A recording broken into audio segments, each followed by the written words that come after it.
Olá, no programa de hoje eu vou conversar com Jean-Marc Sasson, que é Head Ambiental de Mudanças Climáticas e ESG do Lima Ferguson Advogados. Tudo bom, Jean? Oi, Renato, tudo ótimo? Tudo Com jóia, você? e você? Tudo Tudo bem certo? também. Jean, eu sei que você tem aí, né, muitos anos de experiência na área ambiental, na área climática, agora mais recentemente a questão do ESG, mas conta um pouquinho da sua experiência para a gente. Legal. Primeiro, agradecer o convite, estar aqui hoje, a oportunidade da gente estar aqui conversando, falando de um tema importante, né, que é sobre a PP.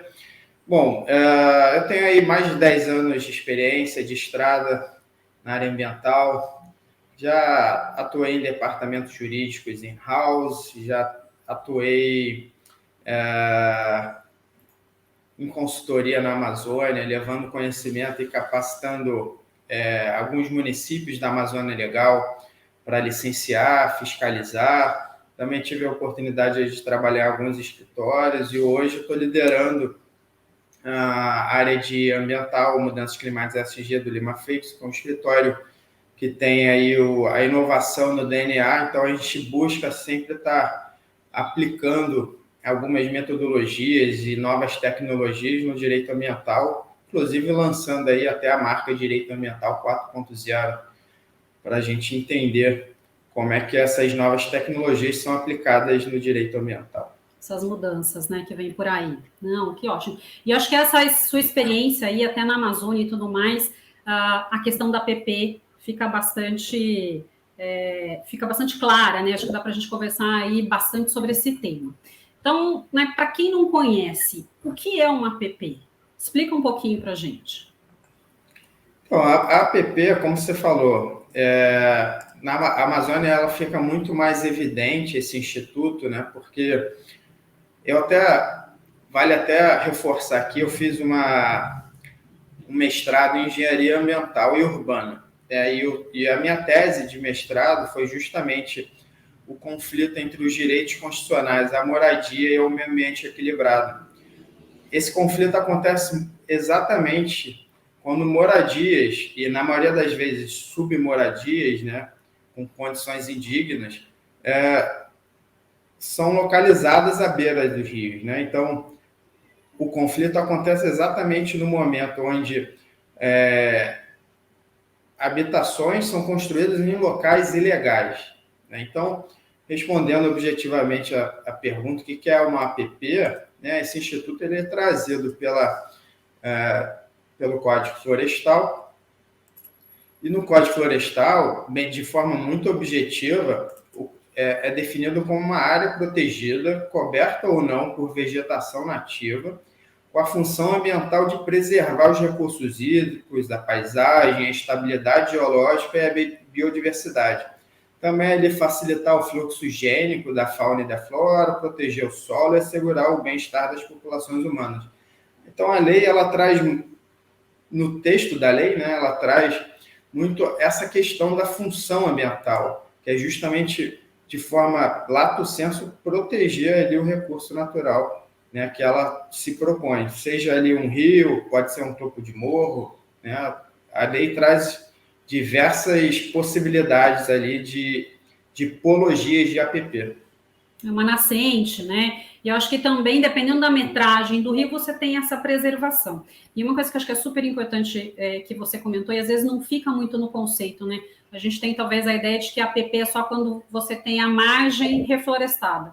E muitas vezes não, né? É a margem em si, você tem aquela metragem que seria a APP, né? A projeção aí de uma APP a ser projetada, a ser reflorestada, ou então já com uma vegetação aí que o objetivo, né, como você bem falou, não é só a questão da preservação da área verde, mas também do corpo hídrico e da estabilidade. Acho que essas são questões aí muito importantes, né, que a gente mantenha aí o curso de água na mesma quantidade e numa qualidade também adequável com a manutenção da APP. Não, perfeito.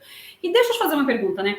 Eu acho que agora talvez está um pouco mais claro, mas antigamente a gente tinha uma discussão muito grande se havia uma diferença de APP urbana e APP em área rural, né? Porque, na verdade, havia um entendimento que talvez o Código Florestal só se aplicasse para áreas rurais. Então, explica um pouco se há de fato essa diferença ou não, APP dentro da cidade, fora da cidade, como que funciona isso?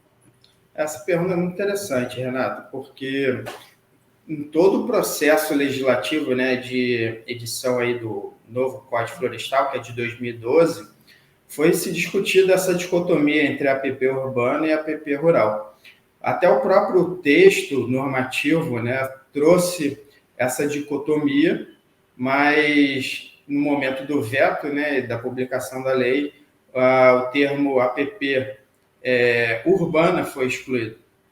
E aí ficou apenas ali a questão da área de preservação permanente.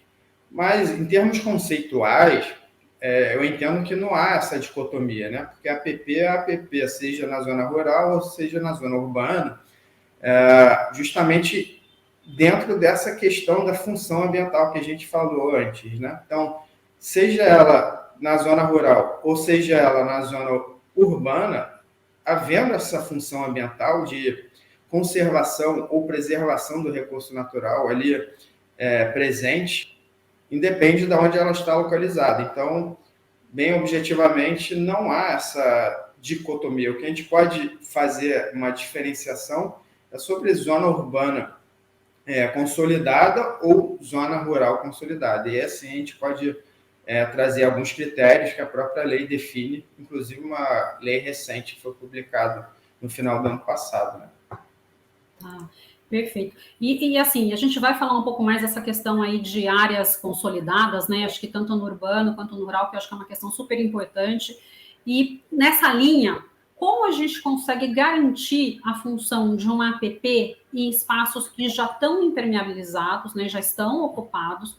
Às vezes a gente tem uma ocupação de longa data, se a gente pegar aí as marginais em São Paulo, qualquer centro urbano sempre passa um rio no meio daquele centro urbano, a gente tem avenidas, né, onde seriam APPs. Então, como fica essa questão dessa função da APP em espaços já impermeabilizados?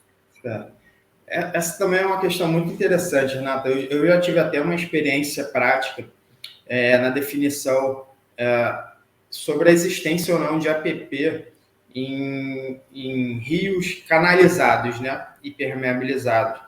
Inclusive, eu até posso trazer aqui, sem citar o nome do caso, mas eu já fiz uma negociação com o Ministério Público, onde o Ministério Público buscava aplicar uma multa milionária, né, com o proprietário, e a gente conseguiu provar que, a partir do momento que o rio ele é canalizado, ali inexiste essa função ambiental de proteção, né, ou de estabilidade, porque, grosso modo, a partir do momento que você canaliza um rio, você não tem ali, não tem mais uma função ali da mata ciliar, por exemplo, de ser protegido, né, porque o rio ele já está estável com essa engenharia urbana ali, né, de canalizar, impermeabilizar o rio.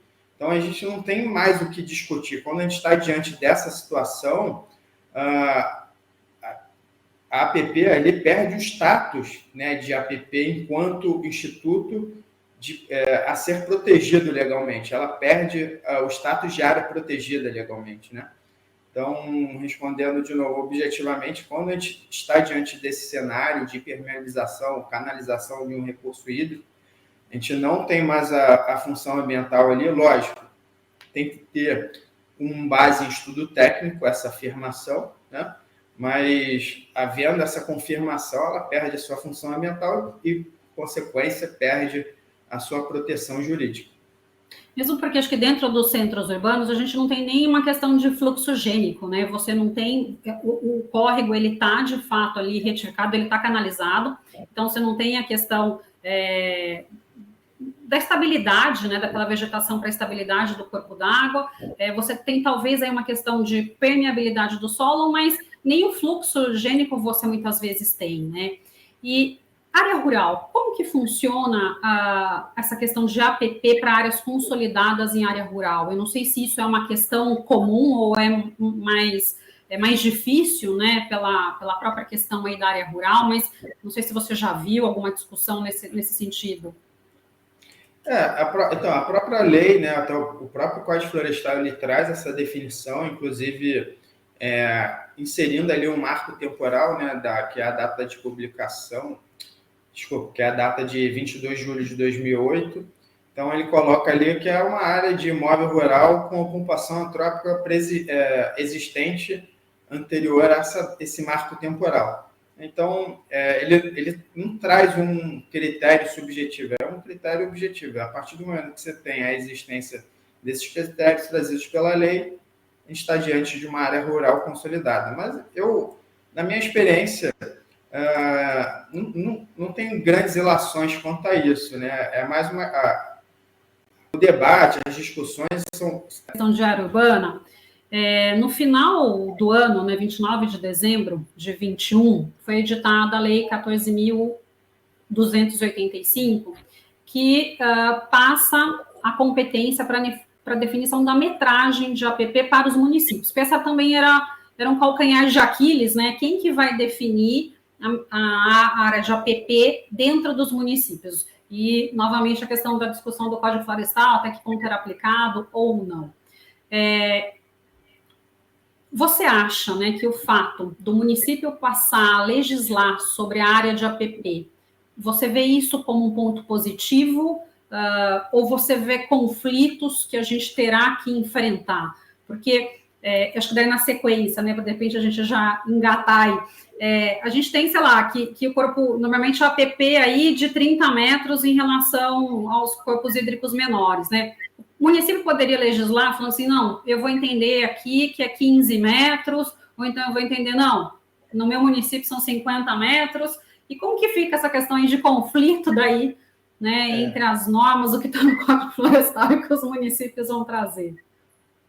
Eu acho que, primeiro, é importante a gente resgatar também uma discussão histórica, né, que havia entre a prevalência entre o Código Florestal e a Lei de Parcelamento de Uso do Solo, né? E essa Lei de Parcelamento de Uso do Solo, ela previa uma área de não edificante de 15 metros. Então, lógico, em áreas urbanas. Então, sempre houve esse debate, qual que prevalecia para as áreas urbanas, e aí até que finalmente, ano passado, o STJ, no tema 10.10, né, no repetitivo 10.10, definiu a prevalência do Código Florestal. E eu acho, então, como resposta a essa pacificação jurisprudencial, foi publicada, né, essa modificação no Código Florestal, com essa lei que você citou na pergunta, e ela trouxe essa possibilidade, né? Ela delegou aos municípios essa possibilidade de demarcar a margem de proteção, né, das áreas de preservação permanente. Mas é importante a gente lembrar que a própria lei traz como critério, requisito básico para essa alteração, que sejam ouvidos ali, né, o Conselho Estadual, né, que seja ouvido também... se eu não me engano, os conselhos estaduais e os municipais de meio ambiente. Né? Então, há uma delimitação dessa competência, que eu acho salutar, né? Trazer para esses fóruns de controle social. Né? E ali, nesses fóruns, você tem a participação de uma série de atores que balanceiam, né, essa decisão. Então, a partir do momento que você ouve esses conselhos, e aí você vai ter que editar uma lei municipal ou porventura, inserir isso no próprio plano diretor, né? E aí, sim, você pode criar essa diferença entre metragem entre municípios. Eu, na minha visão, e aí resgatando aí também essa minha experiência na Amazônia, eu sou municipalista, né? Então, eu sou tendencioso a sempre defender a competência municipal legislativa em matéria ambiental. Então, e aqui já abrindo um parênteses, lembrando da competência concorrente. Então, entende-se hoje que o Código Florestal seria a norma geral, né? E aí o Estado e o município complementam essa norma geral. Muito bem, então, dentro dessas premissas, obedecendo todas essas hierarquias e premissas, o município, então, estaria habilitado a criar essa lei municipal. Mas, para ele criar essa lei municipal, ele vai precisar realizar estudos técnicos para entender quais são as necessidades e compreender qual é a realidade local. Até porque a gente não pode também adotar para um país diverso como é o Brasil, parâmetros unificados, né? Então, como é que uma APP na Amazônia vai ser igual na APP no Sul? Realidades completamente diferentes. Então, os municípios precisarão entender essas realidades, as necessidades, mas há quem critique o princípio do não retrocesso, né? Há quem critique, há quem goste, quem não gosta, enfim, ele vai precisar ser observado, porque é um princípio amplamente defendido pelos nossos tribunais. Então, a partir desse princípio, a gente pode ter um parâmetro do tipo, olha, os municípios não vão poder retroceder a proteção existente atualmente. Eles apenas poderão tornar os parâmetros mais restritos, não flexibilizá-los, né? Então, é uma salada aí, que eu acho que os próximos anos vai ter muita água para rolar, é uma lei nova. Essa lei nova, inclusive, ela pode ser ainda judicializada, eu não tenho notícia de eventual ação de inconstitucionalidade, enfim. Então, acho que tem muita coisa aí para acontecer, mas, de forma objetiva, eu achei bem salutar delegar aos municípios para que eles apliquem essa metragem conforme a sua realidade local. Sim, não, com certeza. E assim, é um assunto polêmico, né? Porque acho que a gente tem argumentos tanto para a questão, apesar da teoria do não retrocesso, né? Mas de repente, em áreas mais consolidadas, para você também não deixar de ter uma PP, não sei, às vezes reduz para 15, mas daí talvez você entre nessa argumentação, nessa discussão aí do não retrocesso. Mas para, de repente, algumas áreas dentro de algum município, dentro de uma APA, ou alguma outra unidade, você manter uma metragem um pouco maior, né? Eu não sei se poderia existir, mas eu até entendo que, de repente, sim, de acordo com estudos técnicos que sejam realizados, dentro de um mesmo município, você ter rios ou corpos d'água com metragens diferentes de proteção ambiental, né, sendo determinada aí a APP. Eu não sei se você já escutou, porque a norma realmente ela é muito recente, né? Acho que os municípios estão começando a discutir essa questão. Eu não sei se você já escutou algo nesse sentido de algum município, Jean. Sim. Eu fiz quando eu fui para a Amazônia, né, eu fiz esse trabalho da Amazônia junto ao IBAM, que é o Instituto Brasileiro de Administração Municipal. Talvez a organização sem fins lucrativos com maior know-how da administração municipal do Brasil. E até hoje eu mantenho contato com eles, sou consultor jurídico deles, e volta e meia a gente recebe consultas de municípios querendo adaptar, entender melhor essa novidade legislativa. E aí vale até reforçar esse entendimento, não sei se foi muito claro na minha resposta anterior, que essa redefinição pelos municípios ela só vai acontecer dentro das áreas urbanas consolidadas. E a própria lei traz critérios objetivos que definem o que é a área urbana consolidada. Então, assim, a lei, ainda que possa criar um caos Brasil afora, onde cada município define a sua metragem, ela buscou ali dentro do razoável trazer esses critérios objetivos e delimitar essa competência legislativa municipal, né? Tá, não, perfeito. Jean, uma questão aqui que eu vou te colocar, né? Você acabou de falar da questão de áreas urbanas consolidadas na metragem. Vamos supor, eu não sei se seria possível, mas de repente você tem ali uma metragem que foi colocada pelo município dos 15 metros de APP numa área urbana consolidada. E, de repente, num novo licenciamento ali de um empreendimento, está pedindo um novo alvará de uso, e a prefeitura fala assim, não, mas agora eu quero 30 metros. Como que você vê uma situação dessa? Deixa eu ver se eu entendi a pergunta. A gente tem uma lei municipal que define 15 e no licenciamento o órgão ambiental define não, agora 30. passou a ser 30, exatamente. E o órgão é municipal ou estadual? Municipal, dentro do município. Bom, eu também sempre defendia o órgão ambiental enquanto órgão que tem uma certa arbitrariedade, né? Então, ele entendendo qual é a realidade e as exigências daquele licenciamento, né? De novo, sempre baseado em estudos técnicos, né? Que vão te apontar a direção, quais são as necessidades para aquela realidade, para aquele caso concreto. Então, o órgão ambiental é aquele que possui o poder de polícia ambiental para exatamente definir se mais ou menos flexibilizar ou não determinada demanda. Então, quando você tem uma legislação municipal que define 15 metros e o órgão ambiental está exigindo uma metragem maior, ou seja, uma proteção maior, há espaço para discussão, como sempre há, mas a gente pode ir na direção de aceitar essa exigência do órgão ambiental, desde que sempre justificada, né, e motivada, como todo ato administrativo.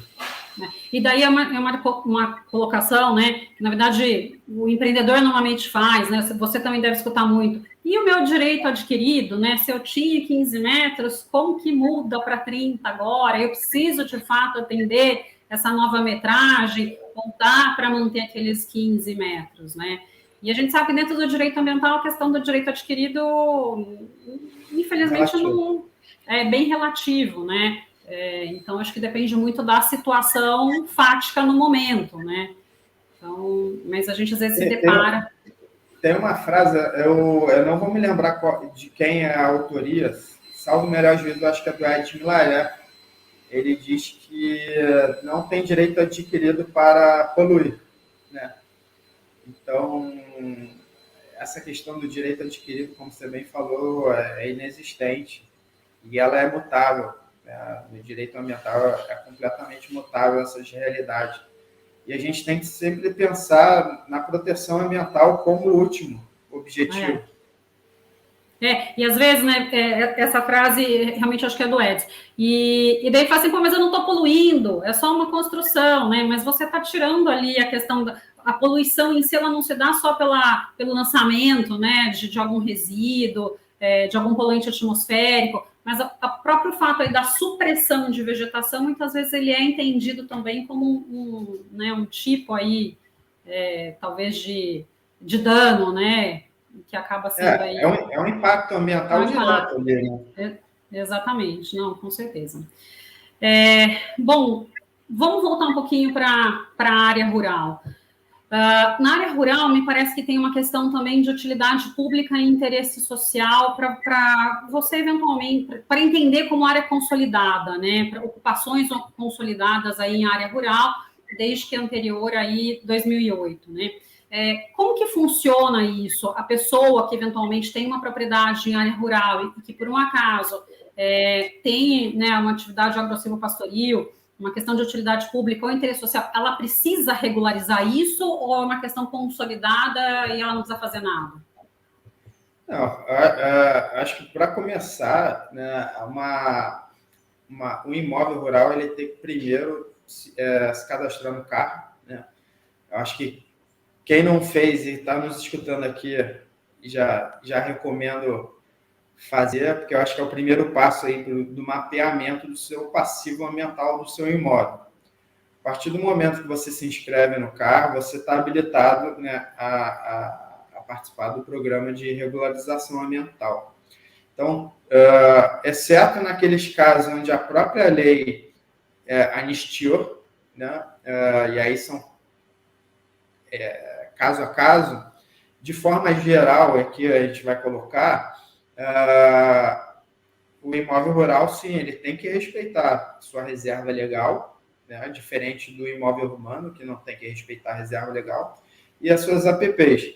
Então, a partir do momento que você se inscreve no CAR, você vai mapear todas essas áreas protegidas, inclusive se tiver uma unidade de conservação, se o imóvel está numa zona de amortecimento, enfim, você mapeia todas as áreas protegidas e, caso o seu imóvel esteja inserido ou tenha suprimido vegetação ilegal, enfim, tenha algum passivo ambiental, o proprietário ou possuidor rural está obrigado a regularizar e sanar esse passivo ambiental. Né?